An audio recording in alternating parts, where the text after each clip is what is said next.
Ji, an index is a measure over a period of time. Average changes in price of items or of groups of items. क्या कह रहे हैं? Next index numbers होते हैं जो मतलब changes को मेजर करते हैं और टाइम पीरियड सब होते रहते हैं। बेसिकली चेंजेस किस में हो रहे हैं? प्राइसेस में हो रहे हैं।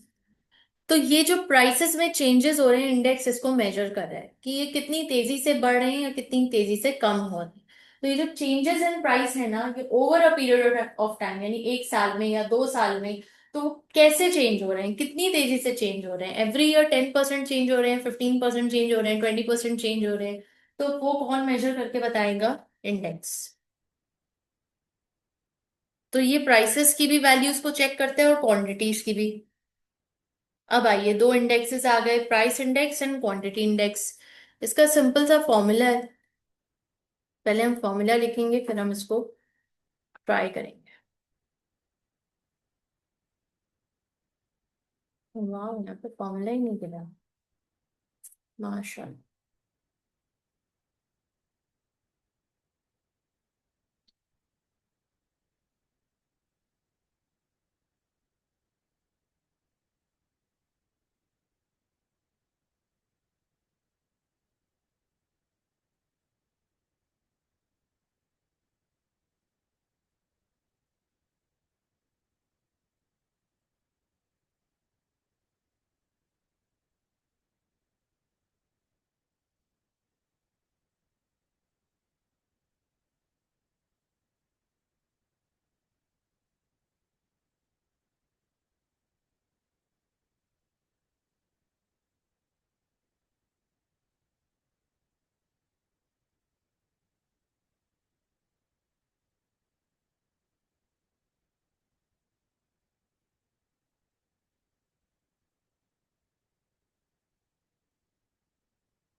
राइट। तो हम यहाँ फोरकास्टिंग पे आ गए हैं, F2 में। और यहाँ हम इंडेक्स में जाके देखेंगे कि इसका क्या फॉर्मूला है।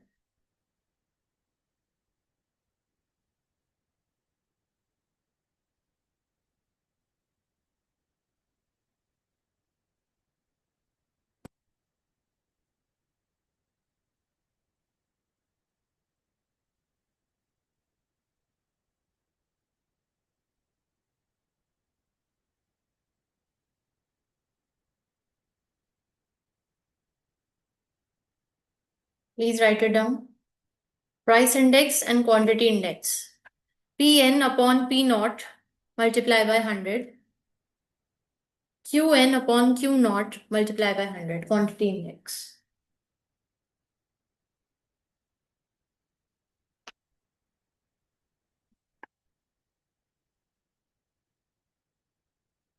तो पी नॉट क्या है और पी एन क्या है? P N is the price for the period under consideration and P not is the base period price.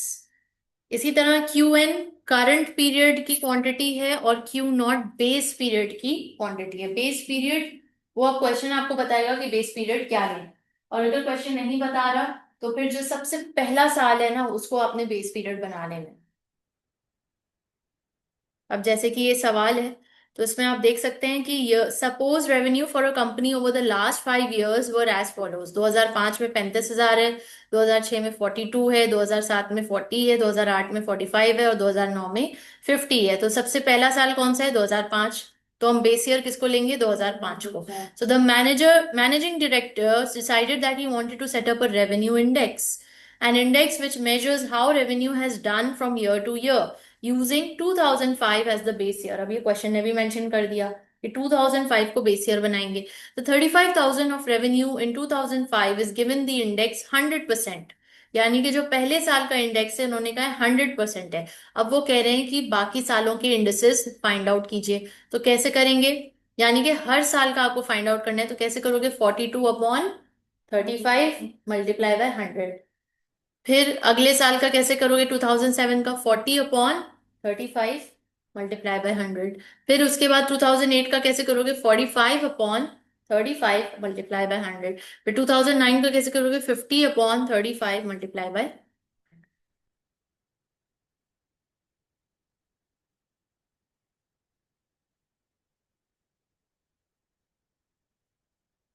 करिए, जल्दी से निकालिए हर साल के इंडेक्स।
डन। क्या आ रहा है आपके पास आंसर 2006 का?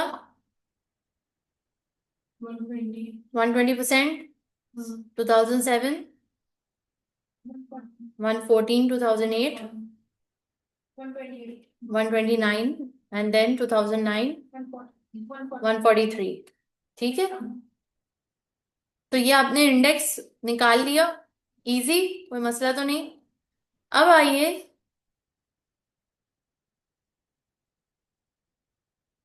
एक होता है वेटेड इंडेक्स। अब ये वेटेड इंडेक्स क्या है?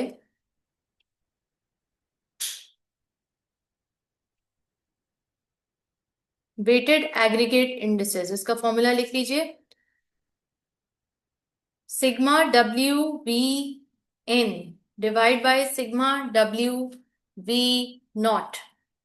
वी एन और वी नॉट क्या है? V not is the value of commodity in the base period, and V N is the value of commodity in the period in question.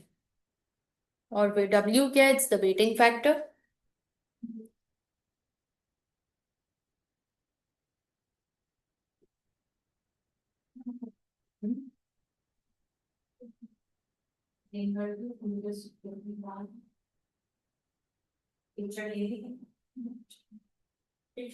Yes, please. Evidence behind it, but it's good.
Done?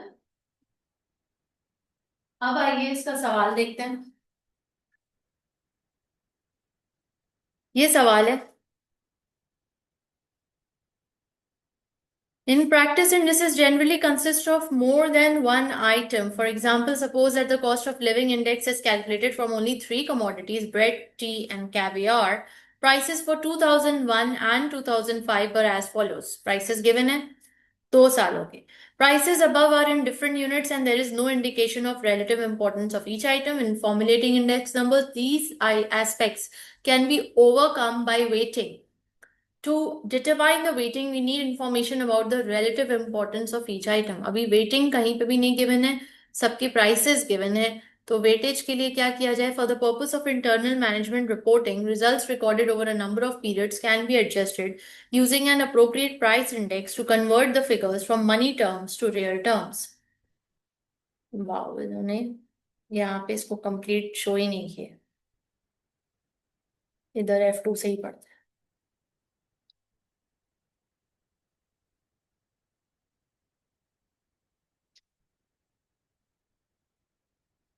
अच्छा, फिर अब आप देखें, ये जो आपने W we लिखा है ना, और डब्ल्यू वी जो लिखा है वो कंसोलिडेटेड फॉर्म है. अब प्राइस इंडेक्स का आप कैसे करेंगे?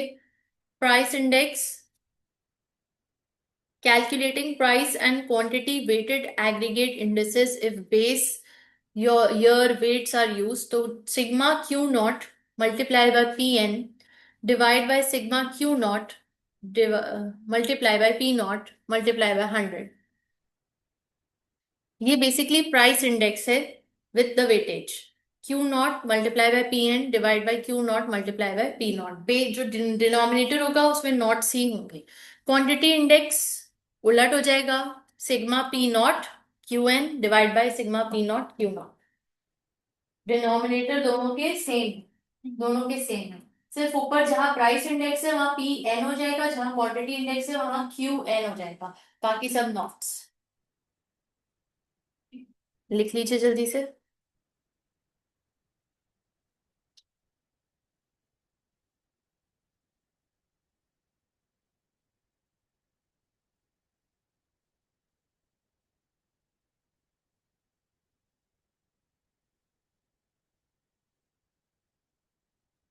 लिख लिया? अब जरा ये सवाल देखिए. क्वांटिटी गिवन है, वही वही सवाल है, ब्रेड टी कैवियार वाला जो एमए2 में अभी हमने देखा. मसला यही है, एमए2 में ये लोग रोक देते हैं. एक होता है ना, दे देते दे, दे, दे, ओ ये तो एमए2 है, नहीं देना सब कुछ. तो फायदा नहीं ना, मैं फिर टॉपिक पढ़ाती हूँ तो पूरा पढ़ाती हूँ फिर. तो ये देखें, इसमें ब्रेड टी कैवियार क्वांटिटी आ गई आपकी सारी, 2062 0.067. प्राइस आ गया. अब इसको हमने क्या करना है, ये 2001 का आ गया, ये 2002 का आ गया. 2002 का अब हमने क्या करना है, इनका क्या करना है, क्वांटिटी इंडेक्स और प्राइस इंडेक्स. तो पहले तो हम क्या निकालते हैं, क्यू नॉट पी नॉट, क्योंकि दोनों में क्यू नॉट पी नॉट चाहिए होता है. क्यू नॉट पी नॉट का क्या मतलब है, 6 multiply by 20 on 20, 2 multiply by 25 50, this multiply by this 30. इसका टोटल आ गया, ये सिग्मा हो गया, सिग्मा यानी कि सम, टोटल सम. ठीक है. अब आइए पी एन 2002 40 30 405. तो अब पी एन और क्यू नॉट, क्यू क्योंकि क्या आपसे पूछा जा रहा है, प्राइस इंडेक्स. तो प्राइस इंडेक्स आपको पता है क्या होता है कि पी एन जो प्राइस है वो एन होगा, बाकी सब नॉट होगा. तो पी एन और क्यू नॉट को मल्टीप्लाई करेंगे. पी एन क्या है, प्राइस इन 2002, इसको मल्टीप्लाई करेंगे किससे, क्यू नॉट से. तो 6 multiply by 40, 2 multiply by 30, 0.067 multiply bye 0.5। यहाँ पे आंसर्स आ गए, इसको आपने ऐड अप किया, ये टोटल आ गया। अब इसका total this divide by this multiply by 100, तो आपका आंसर आ जाएगा। समझ आया नहीं आया कैसे हो रहा है? नहीं समझ आया? नहीं समझ आया? नहीं समझ आया? क्या नहीं समझ आया? कुछ भी नहीं समझ आया? नहीं नहीं, थोड़ा समझ आ गया, थोड़ा सा मैं एक और दफा करती हूँ, मैं एक और दफा करती हूँ, ये देखो।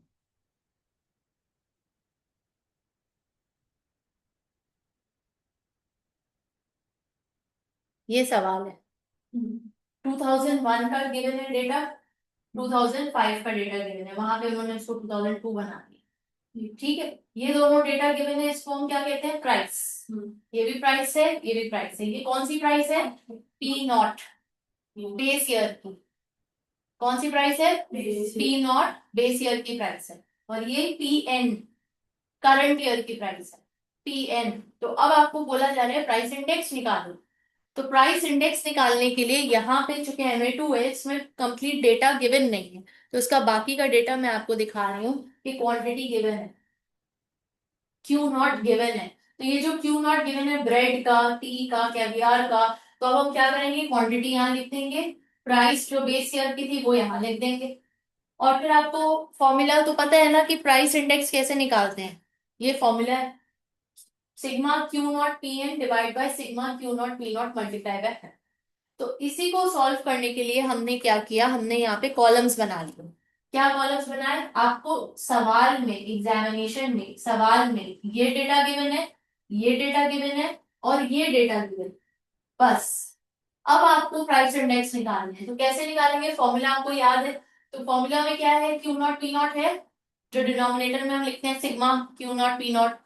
तो ये दोनों को क्या करना है? हमने मल्टीप्लाई करके यहाँ पे एक तीसरा कॉलम बना देना है पी नॉट क्यू नॉट के नाम से। तो इन दोनों को मल्टीप्लाई करेंगे, यहाँ पे लिख देंगे और इसका टोटल निकाल लेंगे। तो डिनोमिनेटर आ गया, नहीं आया? ठीक है, फॉर्मूला क्या है प्राइस इंडेक्स का? प्राइस इंडेक्स फॉर्मूला बताइएगा मुझे। Sigma Q not P N divide by sigma Q not P not multiply by 100। तो ये तो फाइंड आउट हो गया। कैसे फाइंड आउट हुआ? इन दोनों को मल्टीप्लाई किया, तीसरा कॉलम बनाया है 200। ठीक है, तो ये डिनोमिनेटर 200। अब ये न्यूमरेटर क्यू नॉट और पी एन, तो हमने यहाँ पे चौथा कॉलम बनाया Q not and P not. Q not और पी एन का क्या मतलब है? क्यू नॉट को आप मल्टीप्लाई करोगे पी एन से, 6 मल्टीप्लाई बाय 40 करें नबी, 240 आ गया। फिर करें 2 मल्टीप्लाई बाय 30, 60। फिर करें 0.067 मल्टीप्लाई बाय 405,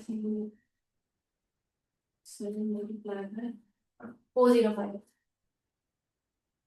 27 पॉइंट समथिंग। इसको एड अप करेंगे तो आपका p naught P n q naught 327 आ गया।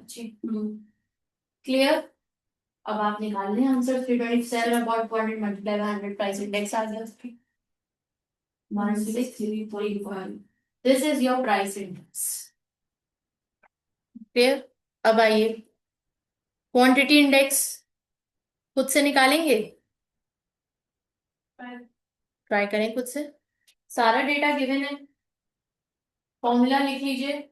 Quantity index sigma sigma Q N P nought divided by sigma Q not P not multiply by 100। क्या formula? आगे पीछे होगा, पी नॉट पहले होगा, क्यू एन बाद में होगा। है तो एक ही चीज। अच्छा, अब देखें,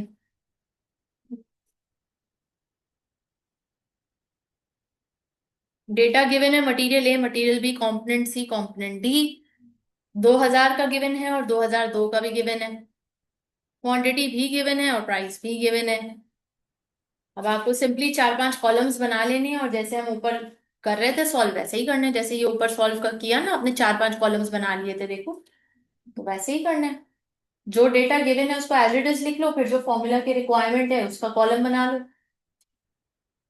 गेटिंग द पॉइंट?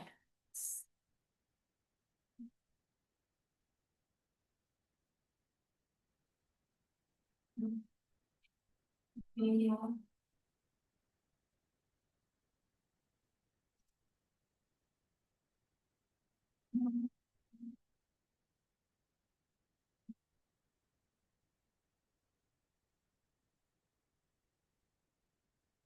जिसमें इतनी बड़ी एग्जाम क्योंकि पहले क्या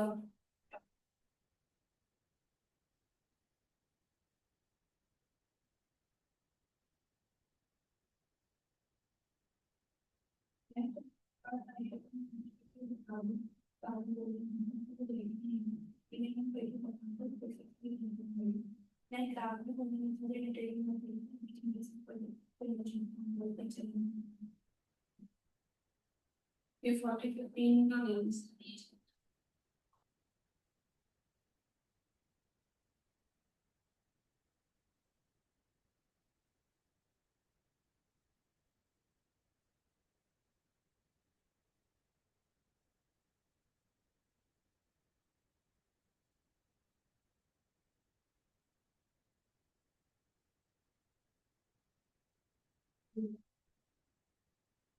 जो 2000 इनका है उसको आपस में क्वाड्रेटिक्स की प्राइस मल्टीप्लाई होगी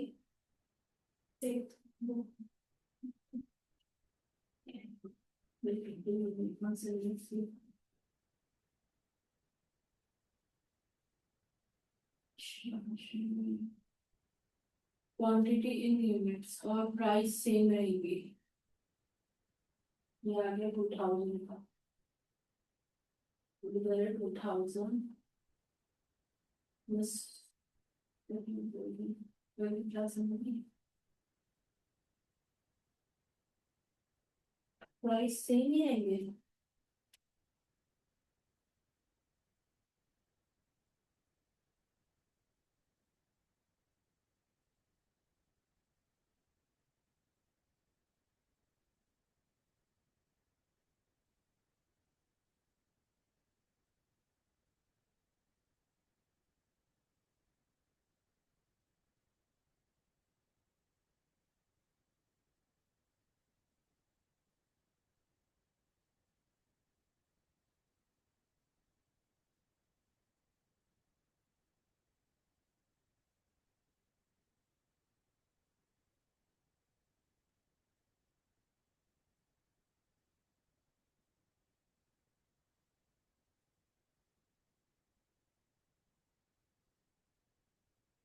कंपोनेंट्स भी कह रहे थे ना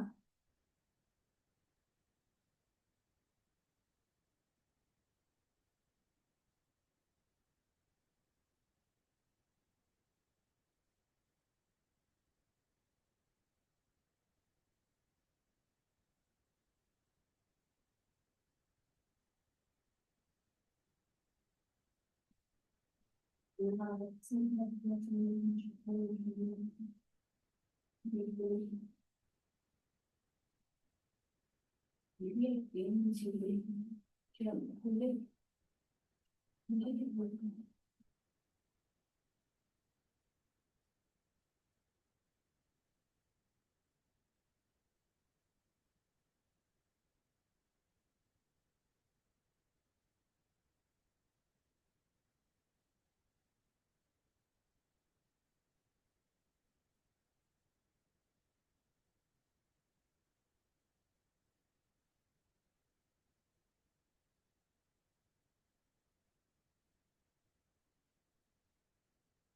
क्यों एन पी नॉट को जो मल्टीप्लाई करके आएगा उस तरह के डिवाइड होगा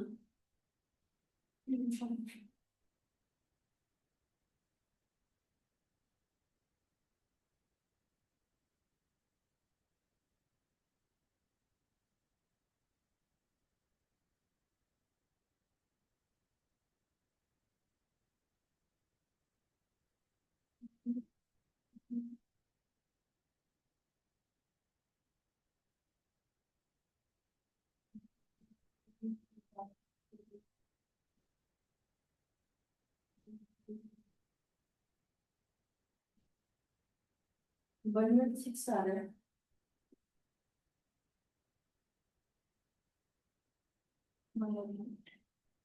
बेस ईयर नीचे लेंगे 2000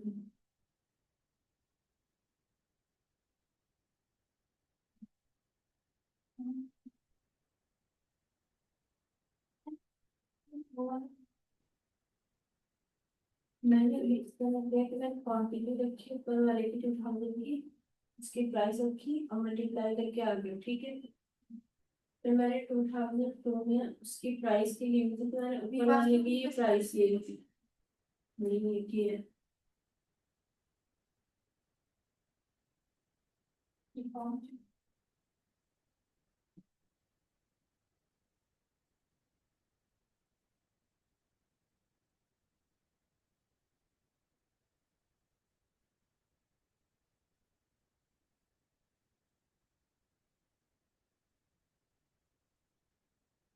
मैं बस ये बता रही थी, सुबह से इतनी शाम से नहीं रखी है बेड पर, भूख लगती है नहीं। मैं इसलिए भी कम खाती हूँ, मैं नहीं कुछ खाती हूँ, मैं नहीं कुछ खाती हूँ, कल मैं खाती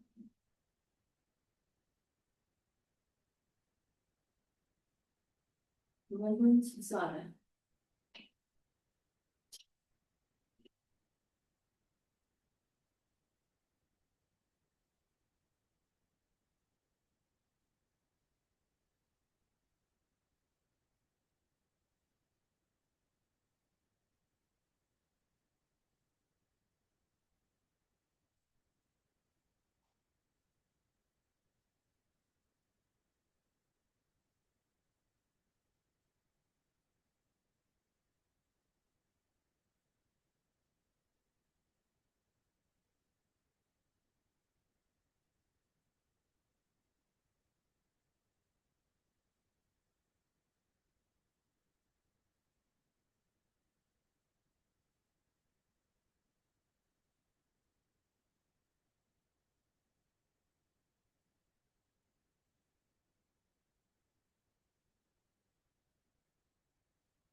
क्या आंसर आ रहे हैं?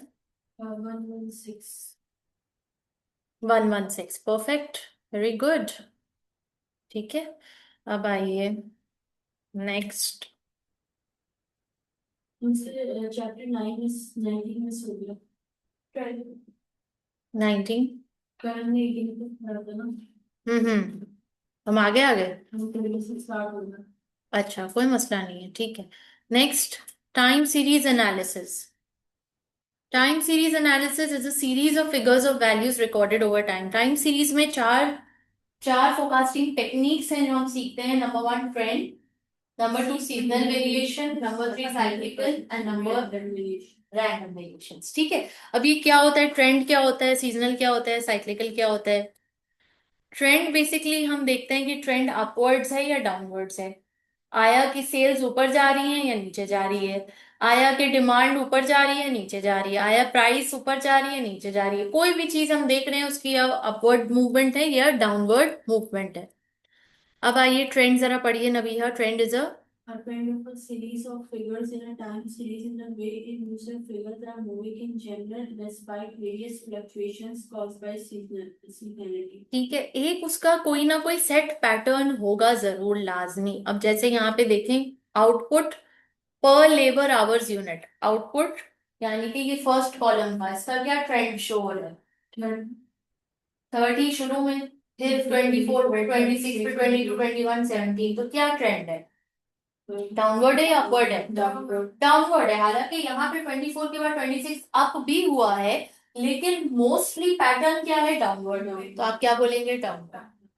फिर यहाँ बी में देखिए, 1, फिर 1.8 कॉस्ट पर यूनिट, फिर 1.2, 1.15, 1.18, 1.2 अपवर्ड, इंक्रीज हो रहा है। ठीक है। अब आइए, नंबर ऑफ एम्प्लॉइज 100 थे, 103 हुए, 96, 102, 103, 98। अब इसमें ना क्लियर नहीं है कि अपवर्ड है कि डाउनवर्ड है, क्योंकि मिक्स्ड है।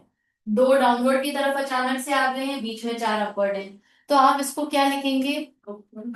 आप इसको बोलेंगे कि ये स्टैटिक है। क्या बोलेंगे? स्टैटिक है। अब जैसे ए का इन्होंने बोला है इट्स डाउनवर्ड ट्रेंड, बी का upward trend, there is no clear movement upward down, therefore we call it static. Clear, याद रहेगा। अब आइए सीजनल वेरिएशंस। सीजनल वेरिएशंस नाम से ही हमें पता है, गर्मियों में आइसक्रीम ज्यादा चलती है, सर्दियों में चाय, सूप, कॉफी ये सब ज्यादा चलता है। तो ये सीजनल, सीजन्स की वजह से वेरिएशंस आ रही हैं प्रोडक्ट। साइक्लिकल वेरिएशन किसको कहते हैं? साइक्लिकल बेसिकली कहते हैं, जैसे कि आप इसको रिलेट कर सकते हैं सबसे ज्यादा फैशन से। 50 साल पहले फैशन था कि लड़के जो थे ना, मर्द हजरात, वो ऐसे बेल बॉटम्स पहनते थे। 50 साल पहले का फैशन था, पुराने जमाने का। ठीक है। तो लेकिन अब वो फैशन नहीं है। लेकिन यू नेवर नो कि अगले 2 साल बाद फिर से वो फैशन आ जाए कि लड़के बेल बॉटम्स पहनने लग जाए। तो क्या हुआ, साइकिल में फैशन घूम के फिर से आता। ठीक है। अभी तुम कहीं भी जाओगे मार्केट में, तुम्हें मेल्स की, जेंट्स की बेल बॉटम्स नहीं मिलेंगे, कहीं भी नहीं मिलेंगे। लेकिन 2 साल बाद जैसे ही फैशन में आ जाएगा, फिर मिलने लग जाएंगे। जब मिलने लग जाएंगे तो आप अब उसकी डिमांड बढ़ जाएगी। तो प्रोडक्शन भी हो रही है, डिमांड भी हो रही है। तो क्या हुआ, 50 साल पहले डिमांड थी, प्रोडक्शन थी, फिर एकदम से गायब हो गई। गायब हो गई और अब दोबारा लौट के आई है। तो this is called cyclical variation. इसी तरह दूसरे प्रोडक्ट्स भी होते हैं जिनकी कुछ जमानों पहले थी डिमांड और खत्म हो गई वक्त के साथ साथ, और अब फिर से वो लौट के आएगी। अब finding the trend, finding the trend में हम फाइंड करना ऊपर हमने सीख लिया था। Finding the trend by moving averages. भाई मूविंग एवरेजेस का जो टॉपिक है ना, वो ऐसा टॉपिक है कि जो टेस्ट नहीं होता, क्योंकि इसके बहुत लंबे लंबे सवालात होते हैं। F2 MA2 के लेवल पे टेस्टिंग नहीं होती, लेकिन वो टॉपिक देते हैं और बोलते हैं पढ़ाओ। तो इसलिए हम इसको थोड़ा सा पढ़ाएंगे। क्या पढ़ाएंगे? ईयर देखें, लिखा है ईयर 0, 1, 2, 3, 4, 5, 6 लिखा है। सेल्स यूनिट्स भी लिखें। अब मूविंग एवरेज से इसका ट्रेंड फाइंड आउट करना है। मूविंग एवरेज का मतलब है कि 3 साल, अगर मूविंग एवरेज क्वेश्चन आपको कह रहा है कि 3 साल मूविंग एवरेज निकालो, तो आप 3 सालों की सेल्स को ऐड करोगे, डिवाइड बाय 3 करोगे, आपके पास 410 निकल करके आएगा। Like here 390 plus 380 plus 460। देखो ये हमेशा सवाल के रिक्वायरमेंट में बताया जाएगा कि मूविंग एवरेज कितने सालों का निकालना है। 3 इयर्स का निकालना है, पता चल गया। 3 ऐड करेंगे तीनों सालों का sale units, divide by 3। Answer कहाँ लिखेंगे? यहाँ सेंटर में। फिर उसके बाद अगले 3 यूनिट्स लेंगे, 380 प्लस 460 प्लस 450 डिवाइड बाई 3। फिर यहाँ पे लिखेंगे। फिर next 460 plus 450 plus 470 divide by 3 यहाँ लिख देंगे। फिर 450 प्लस 470 440 डिवाइड बाई 3 यहाँ पे लिख देंगे। 470 प्लस 440 प्लस 500 यहाँ पे। अब जो यहाँ आंसर आएंगे ना, उसको हम देखेंगे कि आया कि इंक्रीजिंग है या डिक्रीजिंग है। अपवर्ड ट्रेंड है या डाउनवर्ड ट्रेंड है या फिर स्टैटिक ट्रेंड है। तो यहाँ पे देखिए इन्होंने निकाला है 3 इयर्स मूविंग टोटल एडअप करके और फिर डिवाइड करके 410 430 460 453 470 है। बताइए मूविंग ट्रेंड अपवर्ड है या डाउनवर्ड है। इसको देख के बता। अपवर्ड। अपवर्ड है, ठीक है, तो पता चल गया। अब आइए नेक्स्ट। इसी तरह moving averages over N even number of period, even number of period यानी 4 सालों का मूविंग एवरेज निकालना है। तो अब 4 सालों का कैसे निकालेंगे, अगेन 4 सालों को ऐड करेंगे, डिवाइड बाय 4 करेंगे। लेकिन लिखेंगे कहाँ, ईयर 2 पे लिखेंगे या ईयर 3 पे लिखेंगे। 3 पे लिखेंगे। देखिए 1 2 3 4 इनको एड अप किया, कहाँ लिखा, ईयर 3 पे जाके लिखा, ये टोटल आता है। फिर इसको डिवाइड किया 4 से 645, ठीक है। अच्छा फिर यहाँ पे नहीं छोड़ना, फिर इसको फर्दर डिवाइड करना है 2 से, यानी कि इन दोनों को ऐड करके डिवाइड बाय 2, फिर इन दोनों को ऐड करके डिवाइड बाय 2, इन दोनों को ऐड, काफी लंबा ये सिलसिला है। खैर इसमें घबराने की कोई बात नहीं है, आसान भी बहुत है। तो ये आपने देखा यहाँ पे कि कैसे कर रहे हैं हम। जरा इसको कैलकुलेट कीजिएगा, 645 प्लस 655 डिवाइड बाय 2।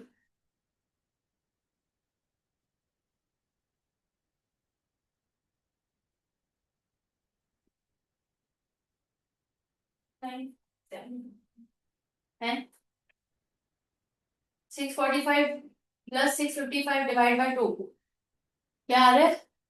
972।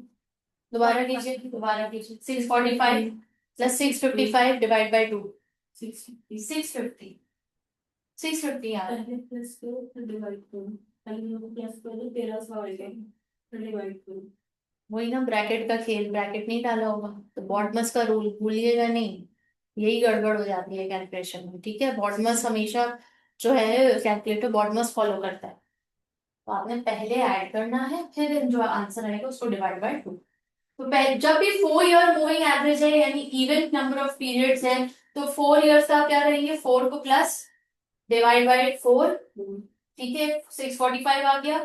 फिर जो ये बन जाएगा आपका पूरा, तो यहाँ पे फिर mid point of 2 moving averages निकालने, यानी 645 प्लस 655 डिवाइड बाय 2। और अब आप इसको देख करके बताओगे कि ट्रेंड अपवर्ड है या डाउनवर्ड है, किस स्टैंडिंग है। अपवर्ड। अपवर्ड है, ठीक हो गई कहानी।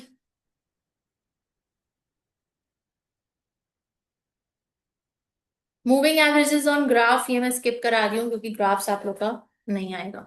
Finding the seasonal variation.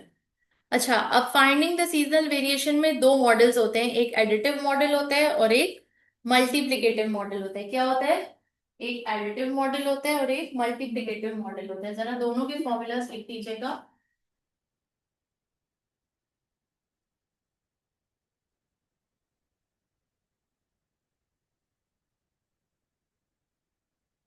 Additive model and multiplicative model. Additive model में a is equals to t plus s and a is equals to t multiply bye.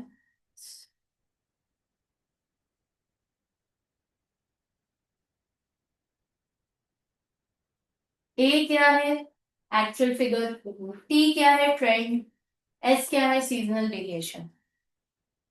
Multiplicative model में ये formula apply होगा, additive model में ये formula apply होगा। अब आइए जरा ये देखते हैं एडिटिव मॉडल। हमारे पास सीजनल ये पूरा गिवन है, ठीक है। सीजनल वेरिएशन क्या गिवन है, ये 230 62 20, ये कैसे आया, ये कैसे आया, एक्चुअल फिगर ये था, ट्रेंड ये था, एक्चुअल में से ट्रेंड को क्या किया, माइनस किया। सीजनल वेरिएशन निकालना है ना आपने, तो क्या करेंगे, ए माइनस टी। तो सीजनल में से ए माइनस टी क्या, कैसे, ए इज 420 माइनस टी 650, तो आपके पास आंसर क्या आ रहा है, -230। इसी तरह 720 माइनस 657.5 विल गिव यू 62.5। फिर आ रहा है आपका 640 माइनस 660 विल गिव यू 20. तो डू यू अंडरस्टैंड कि how seasonal variation is coming out by subtracting actual and trend, actual figures and trend figures? अब इसको हमने लिखना कैसे है, इसको हमने इस तरह डिस्प्ले करना, इसका ये फॉर्मेट है।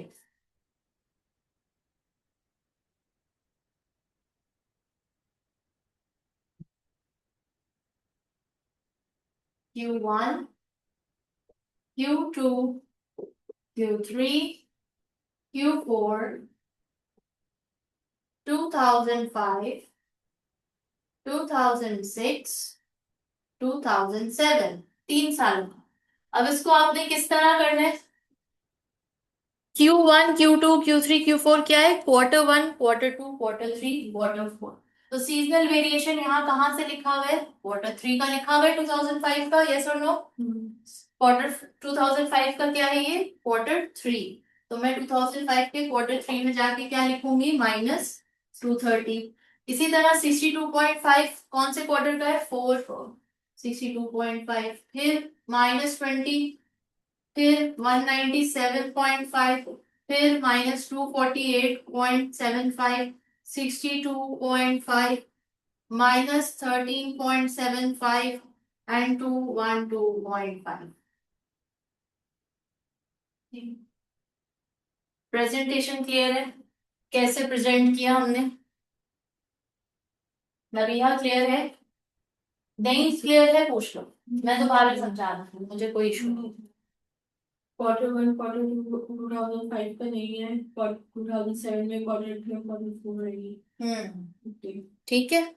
अब आइए, अब आइए, करना क्या है?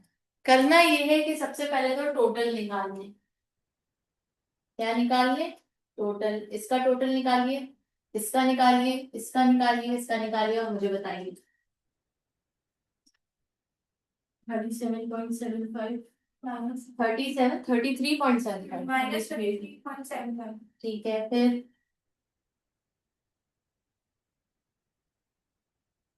टोटल फिर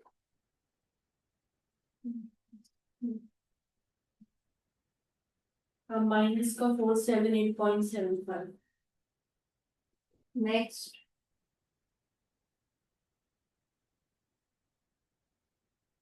125। डन। टोटल आ गया। गुड। अब क्या करना है? इसका एवरेज निकालना है। Divide by 2, simple.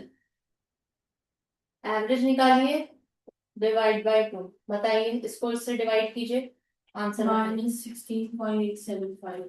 -16.875। 875। फिर 205। 205, फिर 239.37। 239.37, 0.37। फिर 62.5। 62 ये माइनस में। जी। ठीक, निकल आया। अब क्या करना है? अब जब हम एडिटिव मॉडल फॉलो करते हैं तो वो ये कहता है, एडिटिव मॉडल कहता है कि इन तमाम को आप मतलब एडअप करो, नेट ऑफ करो, तो आपका आंसर आना चाहिए 0 या 1। आपका आंसर क्या आना चाहिए? 0 या 1। तो जरा कीजिए। एवरेज को ये जो आपके नंबर्स हैं ना, दिस, दिस, दिस, दिस, इन सबको नेट ऑफ कीजिए।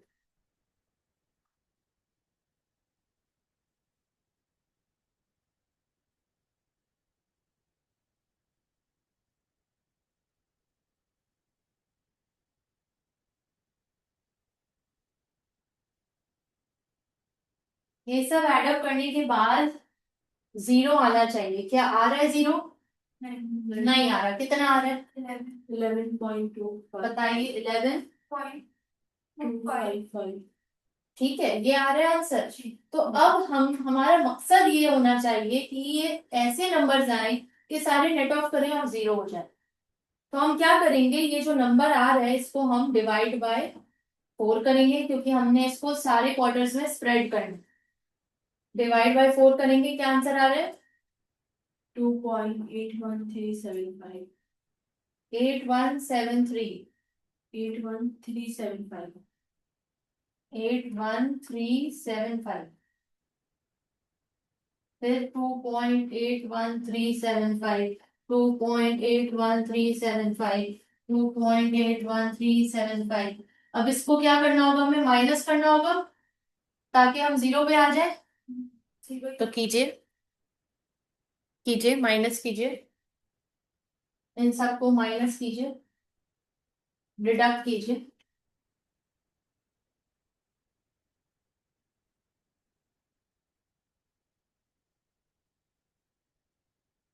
क्या आ रहा है? -16.875 -2.81375, क्या आ रहा है? माइनस माइनस प्लस हो जाएगा ना। फिक्स साइन माइनस ही रहेगा, लेकिन हो रहा होगा। 14 प्लस करना है। प्लस ये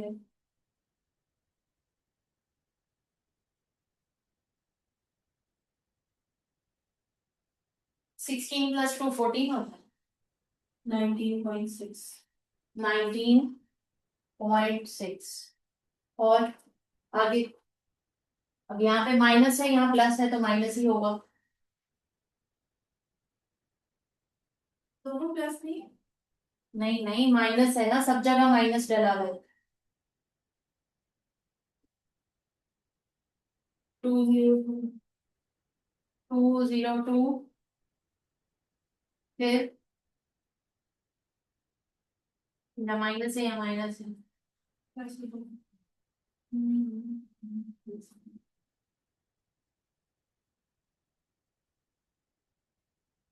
243.18। नेक्स्ट।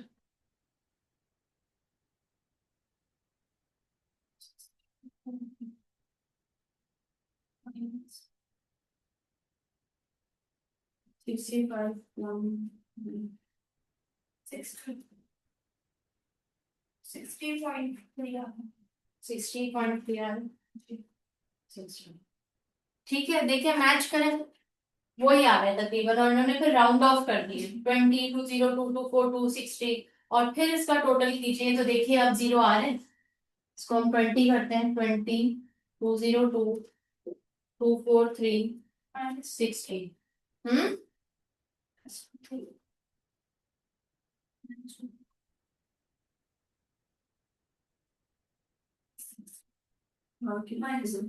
हाँ, -1। नहीं, वो 0। ये इस वजह से यहाँ पे हम 242 लिया गया, वहाँ 243 ले लिया। 0 जीरो आ गया, यही तो हमें निकालना। That's it. अब इसको दोबारा से समझ लीजिए, देख लीजिए, चाहे तो कॉपी में अपने नोट डाउन कर लीजिए कि हो क्या है। पहले आपने सबसे पहले सवाल में से क्या निकाला था, सीजनल वेरिएशन को फॉर्मेट पे डिस्प्ले कर दिया था क्वार्टर 1, 2, 3, 4 की शक्ल में। फिर उसका टोटल निकाल के आपने डिवाइड बाय 2 कर लिया था।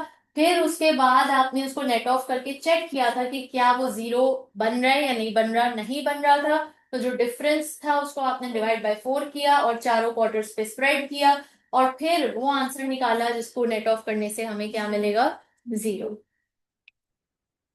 अब ये एग्जामिनर के ऊपर है कि वो इतना बड़ा सम में से कौन सा एक्सट्रैक्ट आपको निकाल के दे। तो आपको ये आना चाहिए कैसे, जीरो ही आना चाहिए। एडिटिव मॉडल का यही रूल है कि जीरो आना चाहिए। मल्टीप्लिकेटिव मॉडल का रूल है कि 1 या फिर 4 आना चाहिए। अब मल्टीप्लिकेटिव मॉडल में हम क्या करेंगे, seasonal variation is equals to A divide by T. यहाँ पे देखिए multiplicative model, A divide by T करेंगे तो हमारे पास ये आता है। फिर 720 डिवाइड बाय 657.5, तो ये आ रहा है। फिर इसी तरह, फिर इसी तरह, सेम सेम पैटर्न है। फिर इसको हम स्प्रेड करेंगे इसी तरह फॉर्मेट में, quarter 1, quarter 2, quarter 3, quarter 4 spread कर लिया। टोटल निकाल लिया। अब इस टोटल का एवरेज निकाल लिया। अब जरा इसको नेट ऑफ करके देखिए कि क्या आंसर 1 या 4 आ रहा है। 1 या 4 आना चाहिए। 0.975 प्लस 1.3035 प्लस 0.637 प्लस 1.0935।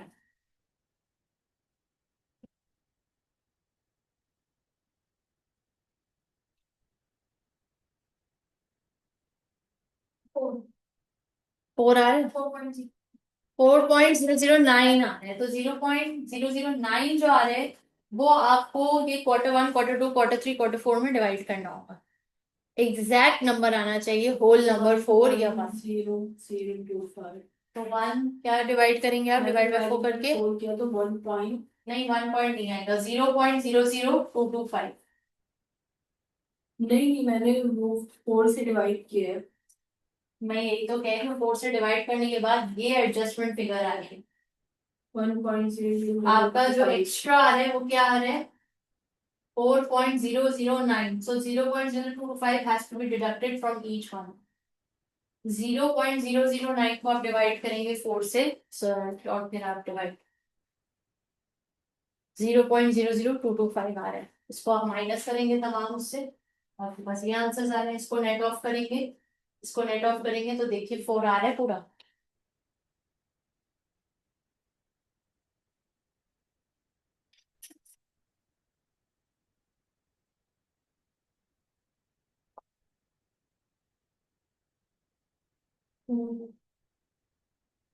ठीक है, क्लियर है? तो ये मल्टीप्लिकेटिव मॉडल था।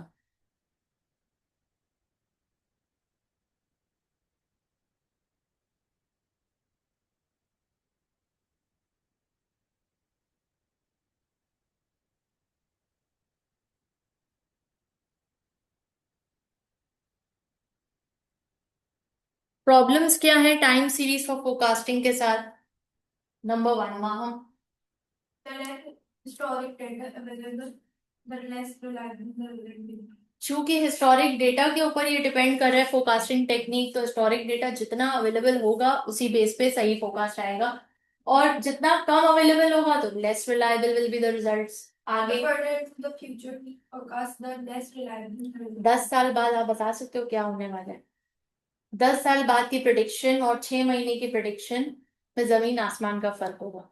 आज की प्रिडिक्शन और एक हफ्ते बाद की प्रिडिक्शन में जमीन आसमान का फर्क होगा। क्यों? आज की प्रिडिक्शन फिर भी शायद मैं एक्यूरेटली दे दूं, लेकिन एक हफ्ते बाद की प्रिडिक्शन कोई रिलायबल नहीं है, और फिर मैं जितना फ्यूचर में जाती जाऊंगी, 10 साल की प्रिडिक्शन, 5 साल की प्रिडिक्शन, उतना वो अनरिलायबल होगा। Next, There is an assumption that the trend and seasonal variations from the past will continue to the future. Cyclical and random variations have been ignored. तो ये सारे इसके मसले हैं या लिमिटेशंस हैं। ठीक है, अब आइए, यहाँ पे हमारा चैप्टर कंप्लीट है। जो हमने बेसिक क्लास में किया है एग्जाम्पल, काइंडली उसको दोबारा घर जाके रिपीट कीजिए, और जो नए सवाल आते हैं उसको देख लीजिएगा। अगर नहीं समझ आए तो उलझने की जरूरत नहीं है, दिस इज इनफ कि आप जो मैंने क्लास में करवाया है आप लोग को, बस आप लोग को उतना ही आ जाए ना, वो इनफ है। वो आ जाए और फिर आप रिविजन किट में जो सवाल हैं वो देख लें। अगर उसकी इसमें कोई मसला है तो पूछ लेना, इसमें मजीद उलझना नहीं। मैं हमेशा अपने स्टूडेंट्स को, F2 के स्टूडेंट्स को भी यही बताती हूँ, आप लोग को भी बता रही हूँ, फोरकास्टिंग वो चैप्टर है जो 2% इसकी वेटेज होती है हार्डली पूरे एग्जाम में, और इसकी इंपॉर्टेंस भी बस 2% के ही मुताबिक है।